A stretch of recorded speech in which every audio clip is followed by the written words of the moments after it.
Good morning, everyone. Welcome to Accuracy in America. I'm your host, Don Irvine, joined by my co host, Brian McNichol. Good morning. Hello, deplorables, dregs, despicables, chumps, Neanderthals, semi fascists, those in need of reprogramming, and of course, our friends, the dog faced pony soldiers. That's right. All right. So um, let's spend some time talking about this. We're in an off year election, but the pundits, the media, they're looking at everything they can to try to get a gauge for the 2024 election and see what's happening there. Last night, overall, it was a very good night for the Democrats in a lot of key places. Virginia, where you are. The Democrats, I guess, are going to have a very slim margin in the state house, but they have the majority. They regained control of the state house, the House of Delegates, so they control that. So that's going to pit a Democratic state legislature against a Republican governor, Glenn Youngkin. Not something we haven't seen before. I mean, we saw it, in Maryland, but even to a greater degree because Maryland is just so far off the reservation. Um, but it does stymie, the governor a little bit on his plans. I mean, I don't know if he gets legislation the Democrats pass, and then he's just gonna veto it, and they probably don't have enough to override the veto, so that'll be that. Republicans are going to struggle unless you've got some good insight here in terms of how they're going to get much done going forward for the rest of Youngkin's term. Well, for one thing, as far as Youngkin is concerned, a lot of what he was doing, it's kind of hard for the Democrats to object to, right? Like he's put a lot of interest in helping Petersburg, which is almost all black, one of the poorest places in Virginia. He's taken an interest in rebuilding the downtown, helping with the housing and the schools and so forth. He's been really involved in that, and in partnership with the Democrat mayor and the Democrat members of the state legislature, one of whom the state senator involved got reelected yesterday. So the people will remain in place in there, and what they've said is that he is genuine about that, and that what he's trying to do is from the heart and trying to do a good thing for a town that really needs it. I have to go there once in a while for basketball, and everybody tells you to get out of town before dark, because it's a dangerous place. And nothing's ever happened to me there. Everybody's always been nice to me there, but that's the reputation of that town and a lot of that part of Virginia. So I don't know that they're going to do some kind of spending plan, some kind of budget, and it'll have both people's both sides input into it, of course, because the state's divided in that way. But they will have to come to an agreement. In Virginia, we don't have CRs and budget resolutions and all that. We have special sessions, and at some point they will have to come up with something that a budget that governs the state that, as you say, can pass, can not get vetoed by a governor who has still some he's still polling at about 57%, so he has some political power extended from his from him personally, as opposed to just to the legislature. Yeah, look, I think he's been a good governor for Virginia. I mean, he hasn't been like an ultra right wing, kind of a guy. He has, as you said, he's gone and he's done things around the state that I think are good. He did put a lot of effort into trying to get control of this legislature. Both, he wanted to get the Senate as well as keep the House, and they didn't get that. The problem, one of the problems that seems to be, or at least the narrative is for all of these elections, is just, the abortion issue. We had the Dobbs decision, which pro-life forces, hailed, and we think it's a great decision. But it did seem to change the political landscape nationwide in terms of the energy level, in terms of one side versus the other. Well, the nationwide, I would take some exception to, because a lot of places they just passed a ban or close to a ban and moved on, right? So it's only in like battleground states that it's come up, that it's been, Ohio is a battleground state. It's been fairly consistently red in recent years. Virginia is a battleground state, even though it went Republican. It still had, Democrat last night. It's still, it's still divided control of the state house. And it's very narrow, a very narrow majority for them now. The thing about it, what I think the problem is, and I think it explains the difficulty that abortion has caused for Republicans, is that we don't argue about it. We don't fight back about it. They run a million commercials on it. We don't say, hey, these guys, what they want is to be able to kill a baby the day before it's born. Right? They're not just talking about the first 15 weeks or whatever. They're talking about they want no limits, which I think is a position that would put them in a lot of trouble. The other thing we could say was that that's all they got, right? You didn't hear any Democrat in Virginia talking about anything but abortion, right? So like the only thing your party is for is killing babies. You got one thing, and that's it, right? And so, I don't know that this is insurmountable for that reason, because I don't think that there's a big, I think there's only one side has tried to persuade on this issue, right? The other side has not even, locked up the arguments. They've not even engaged the arguments.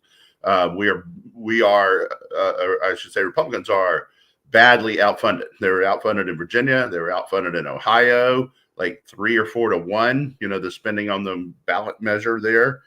They were outfunded, in Kentucky. That guy was outfunded like 8 or 9 to 1, right? And he was supposedly the darling of Mitch McConnell, who supposedly raises all this money and is a kingmaker and all that. He didn't help Daniel Cameron at all, right? So, you get into these things like, the things that running a party contributes to these things.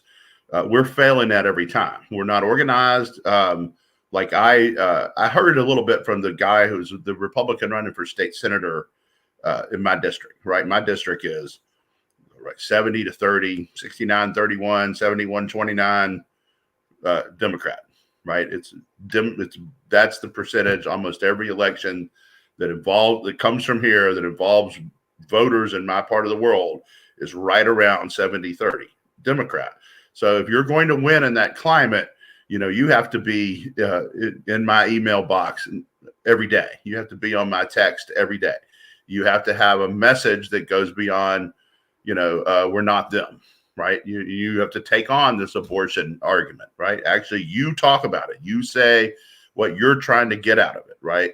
And to say, hey, these guys, are you reasonable enough to say 15 weeks? Oh, you're encroaching on people's freedom. Okay, right.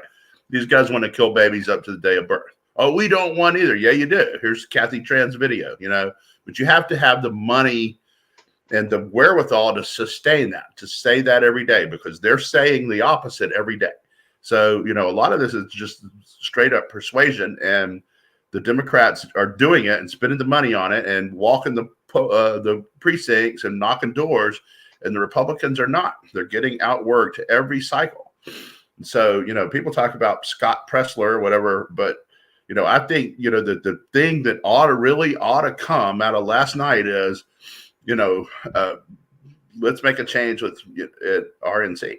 Let's get people in there who understand what it's going to take to win, at the top and at the bottom of the ballot. Yeah, I do begin to wonder whether or not, from a strategy standpoint, the Republican Party, understands what it needs to do with the abortion issue. In a red state, any restrictions for the most part can pass fairly easily. When they're controlling it. It's when they get into these, battleground states and these other, states, it becomes a much tougher issue. And, I consider myself, as pro-life as the next person in general, but I also think that, there's some pragmatism that has to be involved in here. It's like you do have to kind of gauge, take, kind of get the temperature of the room here and say, all right, look, this abortion question, trying to make a case that if the Republicans win, we're going to look for a 15-week ban, may not be the smartest strategy based on how much money. And I think you have a great point there. The amount of money that the other side has poured into it and how vocal they are. And I think, you're right. There's nothing wrong with a 15-week ban, but you can't let the other side define what that is and what the issue is. And if you're not answering back, then the voters are, they're just going to believe what they see, from the other side, because that's all they're getting. They're not getting enough information. They did not absorb any data from our side on this question at all. You can tell in the arguments. You can tell in on Twitter today, X, whatever they call it. The reactions is just like, oh, we stomped y'all because of abortion. It's like, well, we didn't answer. We didn't answer that bell, right? Now, they're not wrong about saying that. It did make obviously made the difference in Ohio. Probably made the difference in some of these marginal races in Virginia. But it's like there was no pushback. There was no, you still have a state party that, I literally did not know the name of the candidate, the Republican House of Delegates candidate, until I went to the polls yesterday. And when I saw the name, I'm like, okay, have I ever seen a sign for her? And no, I haven't. So it's like, you can't put up one sign in a state house district. We're not talking about a statewide race where you got to go down to South Boston and Roanoke and put these things out. We're saying, my neighborhood, basically, right? And nothing there. So, it's like the first, the Virginia Project and others have done some good work. And, their first mission was to get somebody on the ballot in all these places. And I think there were only like three House districts and one Senate district where we didn't at least have a candidate. But, that's step one, right? And that's a big step, because there's been times when there was 14 or 18 unopposed Democrats running in state legislature races. There's only 140 people in the legislature. You can't give them 20, right? You can't just punt them 20, right? So someone's having a name on the ballot is helpful. But the next step is, a candidate that we know about and who actually does some campaigning and who actually see at the grocery store, and on, and in the commercials and so forth. Because the people who had the money to persuade, like the guy, what's his name, Lovejoy or something, down in Alexandria. So I was at Alexandria last Saturday night, and every commercial was either this guy or his opponent blasted him, right? And so he had the money to fight it.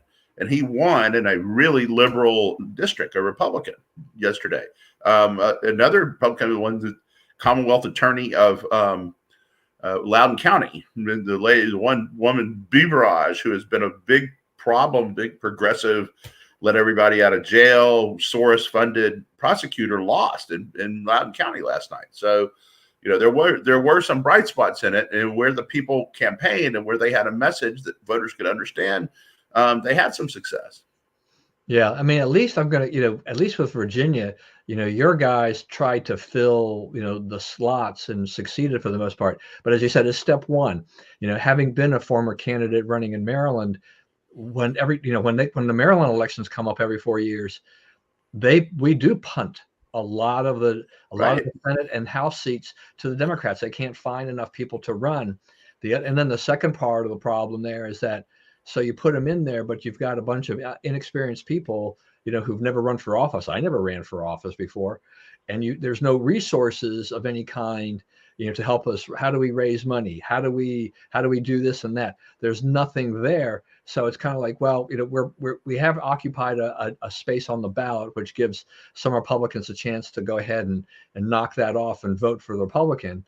But on the other hand, it doesn't, we're not doing much. It's kind of, we're placeholders with an R or whatever, but it's really not doing much, other than that. Yeah, I mean, it's just, because even if you lose, like you have to run up their negatives, right? You have to bring up negative things. So the next person who comes along, hey, there's these 5 negative things, and here's 3 more that have come out since the last election. So then you start building a case against people. If you look at like what is happening to Biden, right? The first time around, 2020, it's like, oh, he's not he doesn't send mean tweets, right? But now, you can build a case against Biden. You can say, well, he hasn't done well in the economy, hasn't done well in foreign policy, the border's a disaster, and we can argue about those things. But we've built some negative things about him. Right now, there's some questions about all the narrative of Biden, right? That wasn't there before, because he has a record. He has something you can drive negatives on. And because, that's part of it, is talking about voting for the other person, especially when the other person's the incumbent. So, that's it. We have to do that. We have to get much more, the right has to get much more organized. Like, we just think, our ideas are so superior that people will just, wake up and, of course, but that's not the way it works, because they're getting bombarded with other messages. Yeah, absolutely. Yeah. And, I've been somewhat amused by, these liberal pundits, like, okay, this is great. this is great. This is going to help Joe Biden in 2024. But, these are local elections. This is not a national election. You can I don't blame them for making that point, because, it's politics, right? But, sure, but I don't think that anybody's going to remember that, the Virginia House of Delegates changed hands in 2023. Therefore, Trump is dead. I don't think it works that way. Right. Well, I think, a lot of it is, once again, based on abortion. I think, okay, so a lot of these candidates won, by pushing the abortion message. And so that's the issue that the Democrats and Joe Biden should be paying attention to. The problem is that, as you said, he's got a track record. The economy is there, but it's not great. Jobs are being cut, left and right nowadays. There are companies that would like to see workers retire, and the workers are saying, no, I'm sticking around.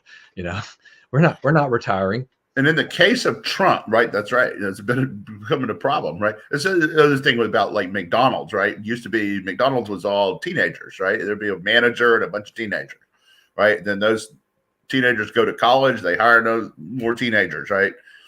And at one time, McDonald's, the turnover was 400% a year, and they actually were fine with that. They were, they were set up to train. They knew how to train people. They knew how to recruit people, and they didn't want you to stay in those jobs, right? They're not high-paying jobs. They basically are teaching you how to have a job, right? So, but now it's like people get in those jobs and stay in them because they don't speak the language, or they, various other reasons. They're new to America and they've got a job. It's there every day for them, so that's the kind of, things that they look for. So, that's part of it. Well, yeah. Look, the McDonald's of the world, the fast food model is, was built basically on young, inexperienced help, and you pay them the minimum wage, and then you train them, and that you're going to get, you'll have them for a few months or whatever at a time, and then when they leave for whatever reason, they get replaced by yet the next group. And that is a constant thing. It is built into their model to do this. But as you said, you and I can go to virtually any fast food chain around here in the area, and if you frequent, the Wendy's down the street, you go there, once a week or whatever, you are going to see over time basically the same people that are kind of the core, crew working there. They've been there for years, and this has been part of my problem with, when the union started this fight for 15 thing, we've got to have a living wage and all this stuff. And I'm like, you're going after an industry, particularly fast food, where that's not the model. This was not meant to be a job, to support a family. That is not the way, because you can't sell a burger cheap and fries cheap and then actually pay a wage that supports a family. This is not the way it goes. These are teenage jobs. These are training jobs. It's just step one on a longer path. And so, I feel sorry for people who can't support their family, but if you're trying to support your family by working at McDonald's, Wendy's, Burger King, whatever, you're in the wrong place. You want people to move on from those jobs. Oh, yeah, you do. Want churning. You want upward mobility. And you're saying, let's let everybody, give them $15 an hour, then they'll be happy at McDonald's for life. And it's like, no, that's not. We don't want people stopping on the ladder to success at McDonald's. We want them to continue to climb. Yeah, so the restaurant we frequent a fair amount, out here is Cafe Rio. So it's a Mexican restaurant, Yeah. uh, quick service. It's one of those things where you So not go up to fast food kind of.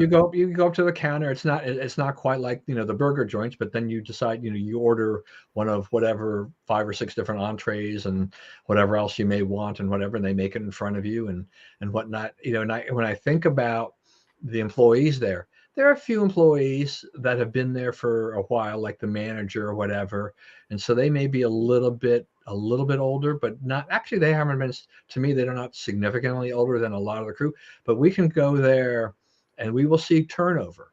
And I think that's good. That's what that's an expectation, because it's with inflation as bad as it's been the last couple of years. The cost of ingredients and everything like that has already been pushing up menu prices, and then Yeah, therefore, man, I went to Burger King the other day, right? Double Whopper meal deal, and I was really hungry, and it was $14 for a hamburger, fries, and a Coke at Burger King. $14. yeah. I was talking to a guy who, he's a few years older than I am, and he said he spent 3 years, working for McDonald's when he was younger, and he's out here from Utah, he and his wife, and he was just musing about how expensive even these places are. I mean, he wants the burger, fries, and Coke, and it's like, whoa. And he took a couple of our young missionaries, I guess, out to lunch at Chick-fil-A. And I think he spent like $60 for the four of Yeah, them, right?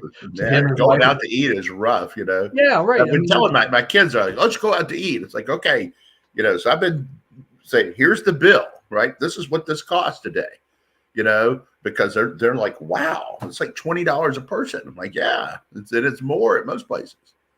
So it's a thing. this is very much true. I hear you. Look, I mean, even tacos are expensive, right? I They mean, sure are. remember it's just I don't even know. I mean, I guess they're probably still relatively cheap at Taco Bell, but I haven't been there for a long time.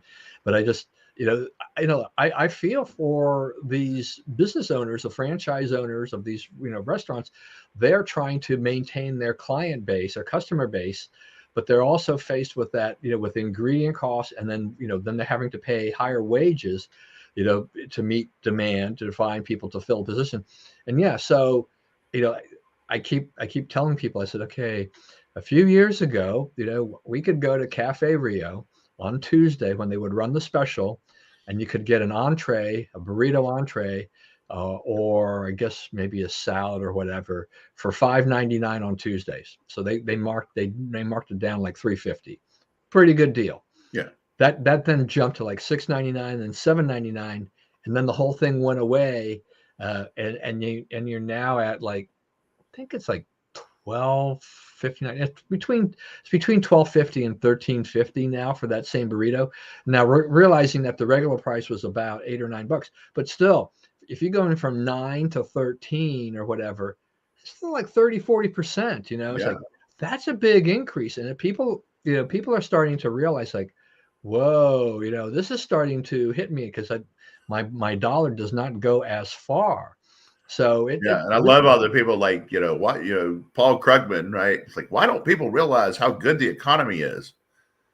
It's like, because it's not. Well, look, I mean, what's happened in California, right? I mean, didn't they pass a minimum wage law there for the fast food restaurants? And McDonald's and those guys are saying, it's like, okay, well, welcome to the $18 burger or whatever. I Yeah. mean, that is what is going to happen. They can't sit there and just eat those extra costs. They have to Right. pass those on, and that has that circular effect. It's like, well, you start charging that much more for a burger, fewer people are going to show up. Eventually, the franchise says, we can't make any money here, so therefore we will then close, and the jobs that they did have disappear. So That's right. oh yeah, yeah. I mean, Yeah. it's crazy. Yeah. To what we're facing at every front, and we keep hearing, we've talked about this, I don't know how many times, but well, the headline always says, like, inflation is cooling down, it's getting better.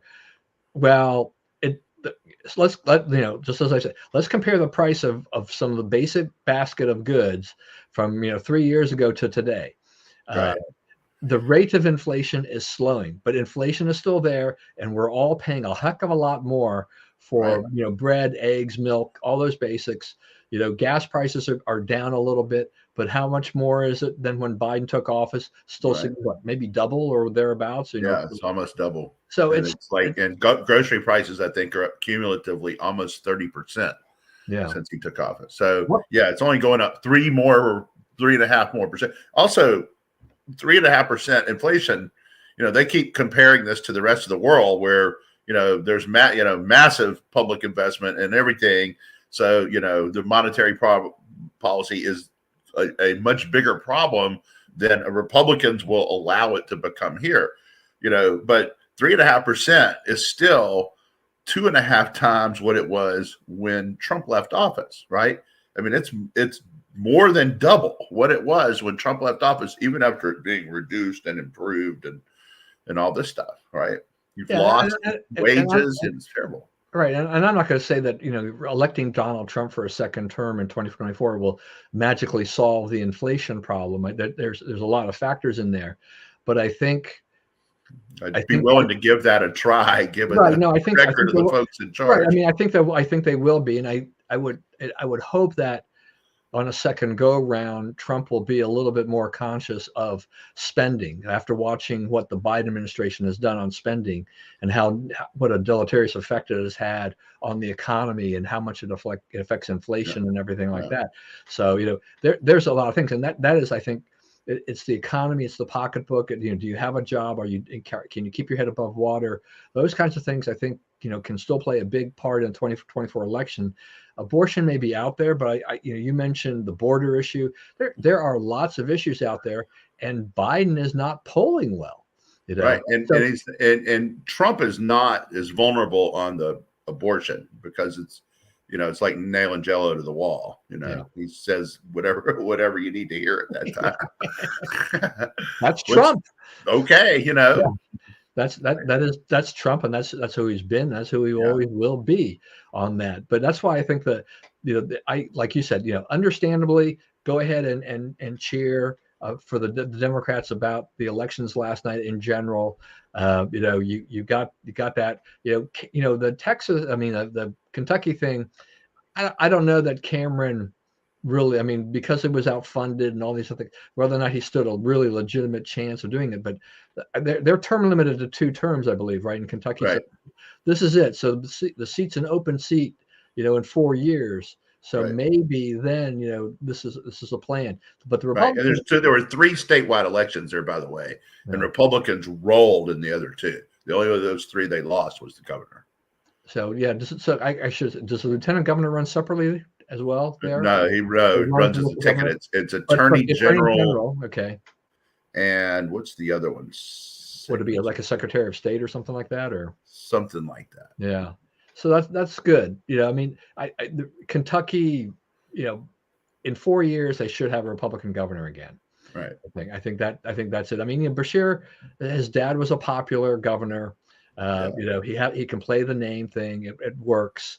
So even in so as red as Kentucky is it really a whole lot? How much different is it than when Hogan and Baker won in very blue states? Yeah, John Bel Edwards in Louisiana. Yeah, so you have these things that happen. So I don't think you can make this a huge pronouncement. I was disappointed that Pennsylvania, that the Supreme Court, the Democrat won there, because in Pennsylvania it is a partisan court. Right. That's right. Yeah, they don't even think about being fair, right? Yeah, no, it's so they're also because of that, they're also a legislating court, so to speak. They make law. Right. So that was a big loss. And she made a late run. She won Erie County, she won Northampton County, she won some places that Democrats usually win. So they made some progress there. But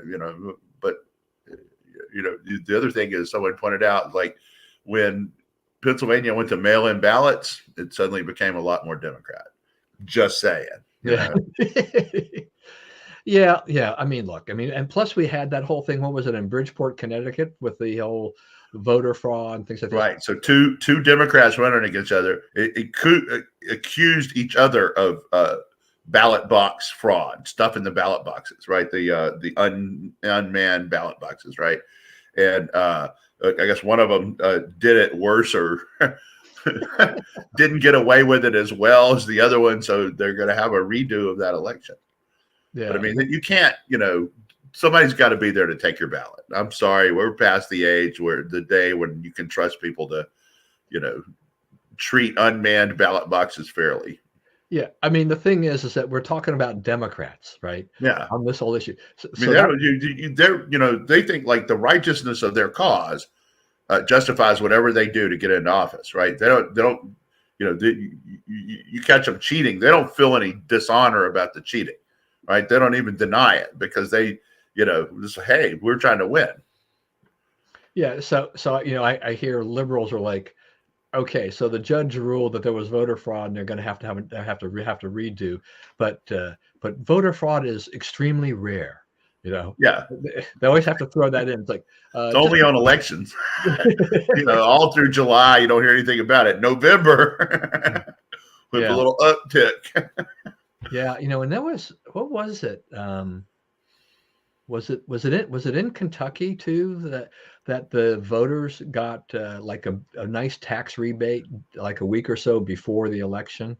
So, kind of a nice little political thing. It's like, oh, you didn't happen to time that at all, did you? Well, I mean, if you're in power, you win elections, you can do that stuff. That's right. That's exactly right. I mean, you have said many times, I mean, elections have consequences. I mean, you win the election, you have a lot of power to control a lot of different things there.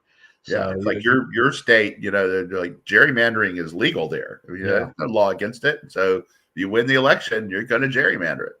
Though it'll be interesting because Sarbanes isn't running again, right? Yeah, that is interesting. So there is some speculation in Maryland that that district becomes more competitive as a result. And I don't know. I mean, I still expect the Democrats to win because I'm still leery about who the Republicans are going to put up.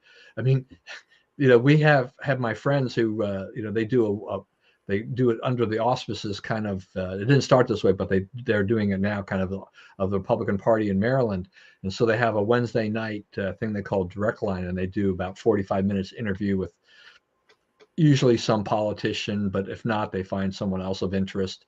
I remember the discussion I saw between people about who we should get to have guests there, and they feel somewhat obligated to have virtually everybody who's declared to run for Congress, and all things like that, to have them on there. But the back room discussion about the guest that's on tonight was about how she ruined 2 marriages, from other people that one of those. Yeah, and you're like, okay, look, I remember seeing her when she ran for Congress this last time around. I remember the first time I saw her, I never heard of her before. It's like, well, she's a good looking woman, and everything like this. Yeah. And then I see this conversation and I'm like, okay, this probably could be true.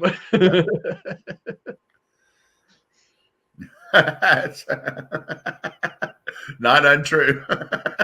That's very much so. So there's another thing about that though. So it does raise a point though. So the Ohio, go back to talking about Ohio.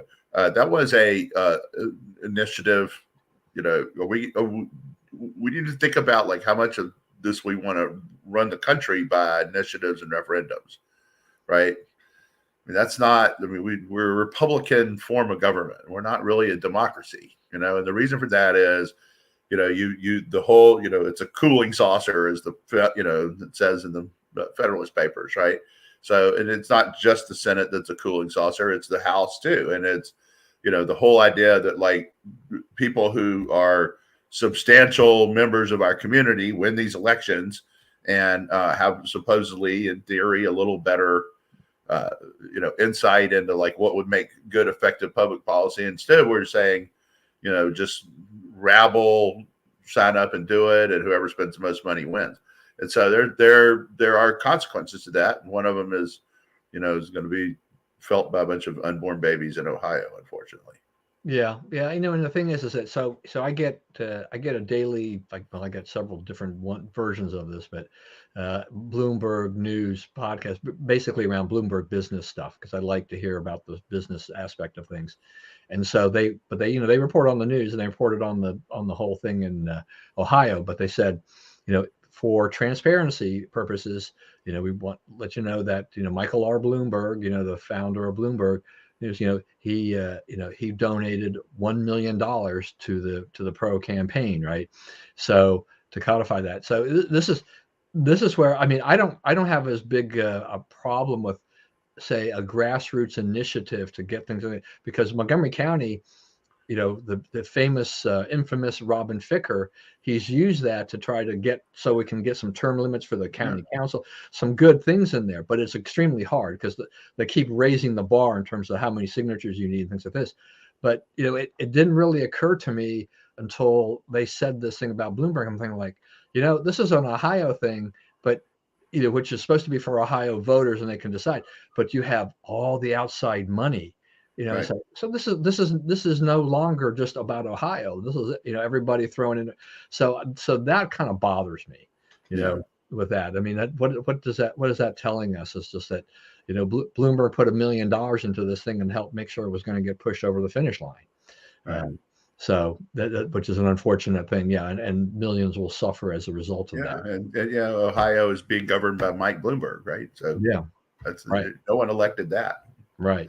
All right, so we have a debate tonight. So it's a smaller debate. Trump is going to skip the debate. So we've got Chris Christie, Vivek in there, Haley, Scott and DeSantis, Burgum and Asa Hutchinson didn't make it in there, but Asa didn't make it in the last time. And so, I mean, this this Haley, Nikki Haley's chance to kind of make herself, try to rise up. She's had a little bit of a surge. I mean, Trump is way ahead, but she is a chance to make her move and get ahead of DeSantis. And I mean, DeSantis seems to still be struggling a little bit here and there, but he did pick up the Kim Reynolds endorsement, for which Donald Trump immediately attacked Kim Reynolds. So I think he's the one with the most to gain tonight. I think that he is poised. It's kind of his turn for a run. He's had some successful press appearances, interviews, and so forth lately. I think that he has a smaller, the other debates, he's sort of been drowned out. There's been so many people they had to get to that, like, it didn't get to be his turn very much. And I'm convinced if he gets his turn long enough, that it'll be his night to do that. I think that the problem with Nikki Haley is, at the end of the day, she's sort of outside the Republican mainstream on a lot of stuff, and it's like when there's a big crowd up there, she's the one, certainly looks more prepared to be president on day one than a lot of those characters. Chris Christie is basically a clown show. He's just there to bash Trump. Vivek is, a young fellow with good ideas who will be around a while, but probably not seasoned enough to do it. So I just think that when you get down to it, so you're down to where, it's some pretty substantive people. So, and I think that DeSantis has a lot to say that I sort of look forward to seeing what he does.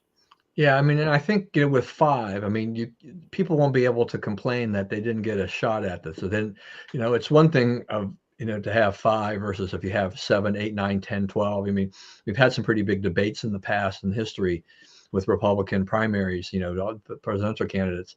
So this is kind of the chance for you to shine. And I think Tim Scott has got to make a move here. I mean, he's got to do something. It's probably the last ride for Tim Scott if he doesn't make a move. Right. The other one is this is the other thing. It's like you go, what are we doing here in terms of running a political party, right? How do we end up with Republican presidential debate with Lester Holt and Kristen Welker asking the questions, right? And I guess Hugh Hewitt will be there too. But these are, Welker has outright lied in these things, to disadvantage Republican candidates. She has no compunction about being completely dishonest, right? And then, we're not trying to get to see them, handle, left-wing journalists, gotcha questions, right? We're trying to find out which one can lead the country, right? And the leftist journalists, I mean, I think it was, I don't know if you saw this clip the other day, but Scalise was on with George Stephanopoulos, whatever morning show that is, Sunday morning show that is. George Stephanopoulos, are you willing to acknowledge that Joe Biden won the presidential election? And Scalise wouldn't do it. He's not going to, he's not going to say, yeah, we don't think there was any cheating, right? Because, right at 80% of Republicans think that it was not straight, right? Whether they think there was no fraud, no overturn, whatever, that may differ. But right at 80% say something was not right here. So if that's your case, it makes no sense for these candidates to get on these shows and say, yeah, it was, Biden won, right? So, but they're starting to stand up to it, and they're starting to rebuke people who pursue that, and then and point out the irrelevance of it and the hectoring of it. And I think the opinion on that issue is starting to turn, because we've begun to react to it with a little uniformity and sort of saying, move on, guys. We're not going to capitulate for you on this. Give it up. So, and I think it's getting to the point where people are saying that, right? The polling. You think about it. I don't know if you saw the poll out yesterday. Not only is Trump ahead, but he's ahead with people under 30, and he's up to in the 30s among Black people, right? That flips states, right? You can't win 30% Black vote. Biden can't win Pennsylvania. He can't win. That's where he was born. You can't win it if Trump gets 30% Black vote. So, the math for Biden is getting harder and harder. And I think you saw this week that Axelrod, Carville, I felt LSU fan,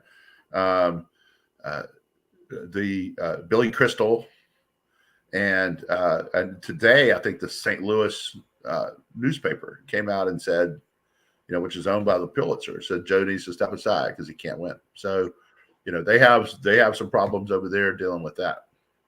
Yeah, I mean these recent polls, the one that just came out yesterday, plus the other New York Times Siena poll. I mean, it has, Trump was ahead of Biden in Arizona, Georgia, Michigan, Pennsylvania, and Nevada, and Biden was only slightly ahead in Wisconsin. I mean, we're just under a year away from the election. This is not good news. You can still turn this around, because people don't make their minds up until usually until late in the game. Though early voting, kind of have skews a lot of things nowadays too, with what happens there. But this is not good for an incumbent president. With these battleground states, to see the early polling says Donald Trump, with all the issues, all the baggage that he supposedly has, is now pulling ahead of you, because you're showing how inept you are. And David Axelrod, I mean, coming out and saying, hey, this is not working. I mean, we got to do something else. I mean, this is always, that's been there for a while. That underlying current of, Democrats are saying they've been very worried about Biden and his electability and everything like that. They know that Kamala Harris is not doing him any favors, so they've got a disastrous ticket, but they feel they're kind of stuck with it, because they built the nomination system to protect the Joe Bidens of the world. Right. So blue bods call the shots in the Democrat Party. Hillary, 2016, she lost 22 of the last 25 primaries, but they'd already said, hey, sorry, she's going to be the nominee. And, Biden was in third, and they told everybody to drop out, and they dropped out. That's not the people picking the party. That's not democracy, right? Or picking the candidate.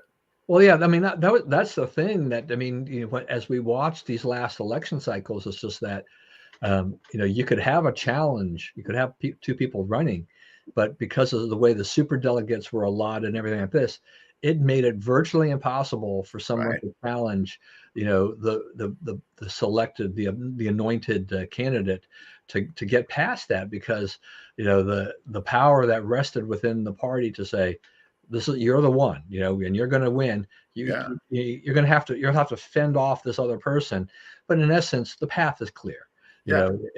And so, I mean, where's the fairness in that? I mean, Right. at all? Even as chaotic as some of the Republican primaries and things have been, at least you kind of you can add up the numbers. You can say, okay, they've got this many delegates, they've won this. We can see that, and we don't have to have this extra formula in there saying like, well, there's an overweight for these people, so because Right. we've got all these Some of insiders, us are more equal than others. right? Yeah. So that skews it, and it makes you go like, how do I actually figure this out? Who's actually winning here for the Democrats?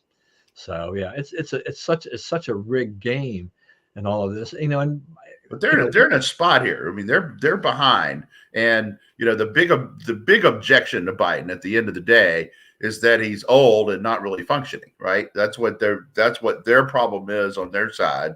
I mean, most of our voters like, well, I can give you a million reasons not to vote for Biden, none of which have to do with his age. But I wasn't going to vote for him anyway. But the people that were trying to decide, they're looking at a guy who can't really walk and can't finish a sentence, and has it's not foreign affairs is not a big part of presidential elections, right? That's kind of a shibboleth that we all sort of live under. But if you see that a president is humiliated, that he does not hold his own, we expect our president to have a certain place in the pantheon of world leaders, right? And if you see that our president does not, which is kind of the case now, it's kind of hard to argue that he is respected around the world. Then it's not any certain foreign policy decision that will turn people off of him. It is the idea that our leader is not the leader, right? That all these things are going on that don't involve us because no one anymore thinks that they have to take our leader seriously. So, and whatever you like or hate Trump, he dominates the conversation. When the world leaders get together, it's a meeting of Trump and the other world leaders. Biden's just one of the crowd. And Americans are not going to tolerate that our president or our country or our standing in the world is just one of the crowd. Yeah, absolutely. So we also had we've had the Trumps in court here in the last week or so. I mean, the sons of the Donald himself has been in court, and there is no court like a court with Donald Trump and trying to testify and just kind of blowing up the whole thing. And and then I guess Ivanka is now in, is she supposed to testify? It's her day to day. Yeah. Yeah. Well,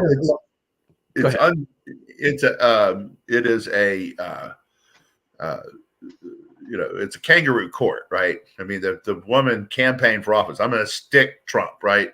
They made up the law by which the laws they've charged him with here, right? There's nothing illegal. There's no one wrong, right? There's no one, no one complained, right? They came up with something to charge him with because this woman promised in her own campaign that she would get Trump and make him know her name and all this kind of stuff.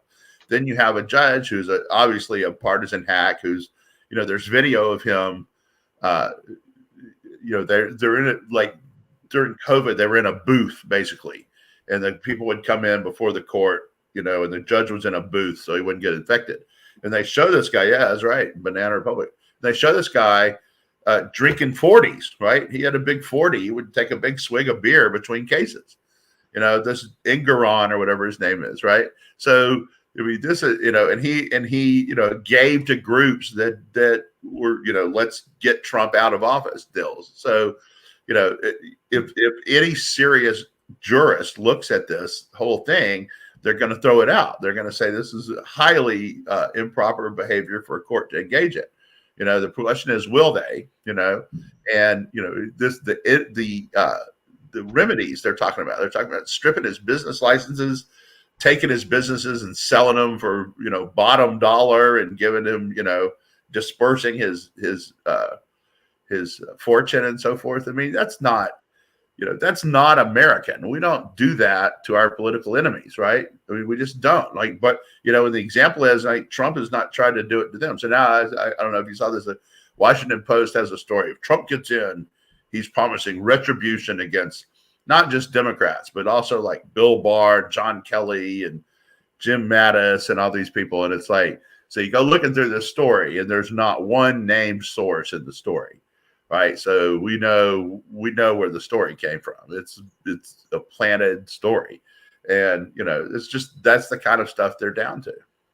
Yeah, and then like I don't think Trump did himself any favors with some of the things he said there, but to be honest, I've always questioned exactly how much Donald Trump was worth. Does it surprise me that they inflated numbers for some of the properties? No, but you were talking about harm. The thing was that nobody complaining. It's like, okay, look, so these supposedly inflated values were used to obtain loans from banks. It's like, are you trying to tell me that the banks, that these prestigious banks did not do extreme due diligence to Get their figure own out? valuation of Right. No, Mar-a-Lago? but Are you kidding me? they have if these were inflated figures and they bought into it and they used it, that's their problem. I mean, I think there's But it's definitely, not their problem because the loans were all paid back. yeah.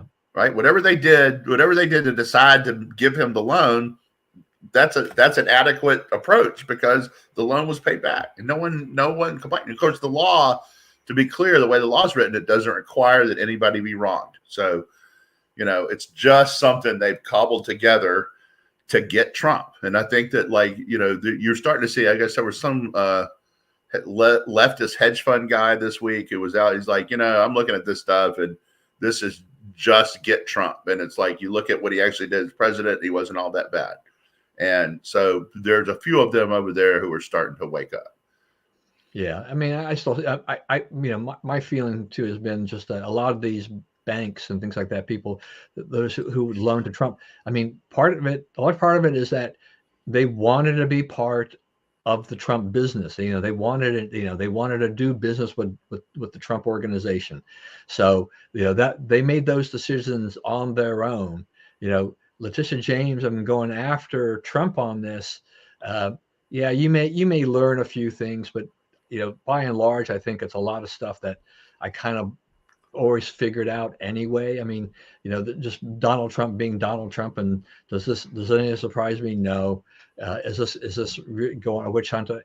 I do wish, I don't know. I guess I do wish that Donald Trump would just be a little more normal and just get through things, but it's just not in his nature to kind of follow the rules as such. And so the whole the gag orders, the fines and stuff like that, it becomes yet another story.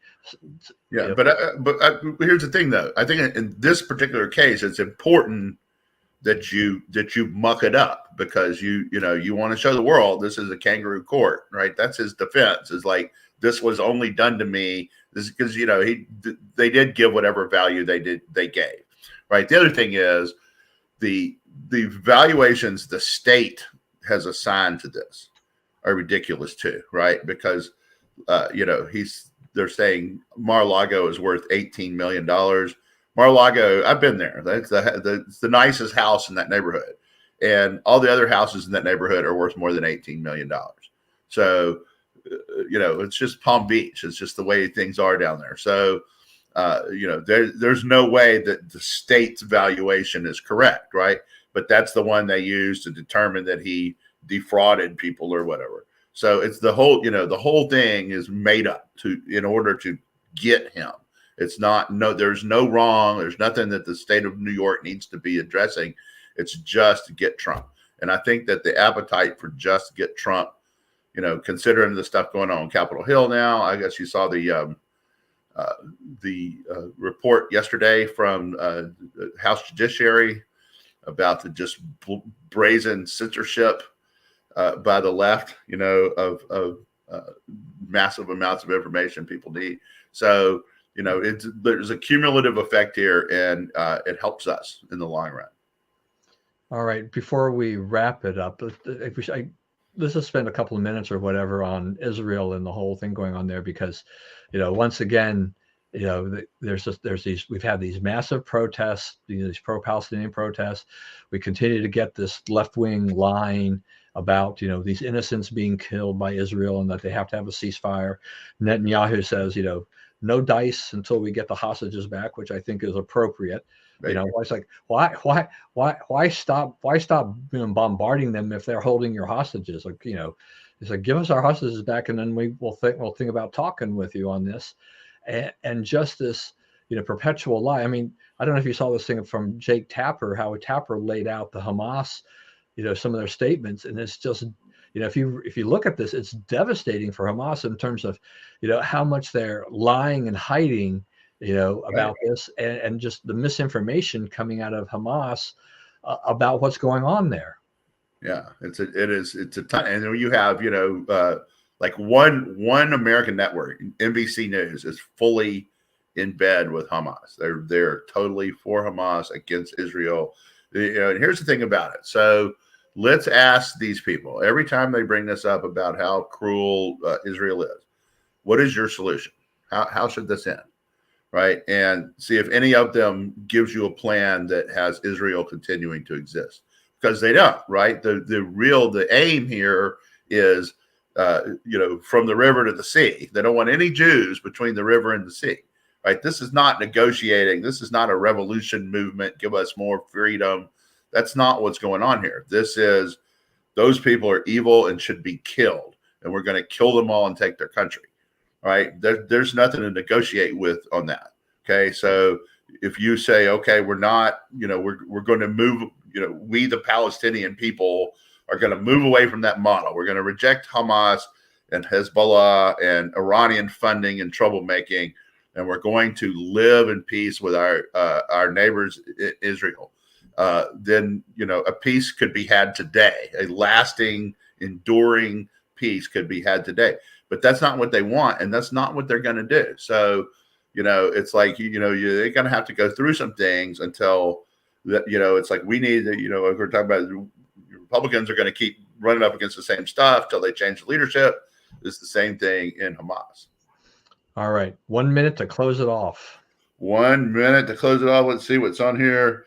One of the things that's hurting Biden is this: he keeps telling the Amtrak story and stuff like that. It's like, you've lost it. We've debunked that. As your own people debunked it. Yes, there'll be a CR to keep the government running. There's already talk of a motion to vacate on Mike Johnson over that. But, the plain fact is, and it's the same thing they're going to run into in Virginia General Assembly is you do have to govern. And so they're going to have to do something to keep the government open, because a government shutdown would be a disaster. It'd be the only way you could basically rescue Biden from his political nosedive that he's doing. Right. You have on here the interest on the debt has reached $1 trillion a year. We also are close to, if we've not already passed the point where Biden has added more to the deficit, the debt, than Trump, right? Because we kept spending and spending and spending. And Biden didn't have to buy, a zillion COVID vaccines and all that. So PPP, all the things that Trump did to keep the economy afloat, Biden hasn't had to do. He was unwinding all that, and yet he has more spending and now more unemployment. All the jobs, the job totals are the Biden presidency now. The jobs added are part-time. There are actually fewer full-time jobs than when he took office. All right. With that, thank you, everyone, for joining us. Hope you enjoyed the conversation. I think it's the best 55 to 58 minutes on the internet. So tell your friends and everything like that. But as always, please stay safe and stay well. Remember, we live in the greatest country in the world. Do not let anyone tell you otherwise. And God bless America. We're going to be off next week, so we'll see you in 2 weeks with another great edition. We'll have lots of news to cover probably by then. All right. See you then, everybody.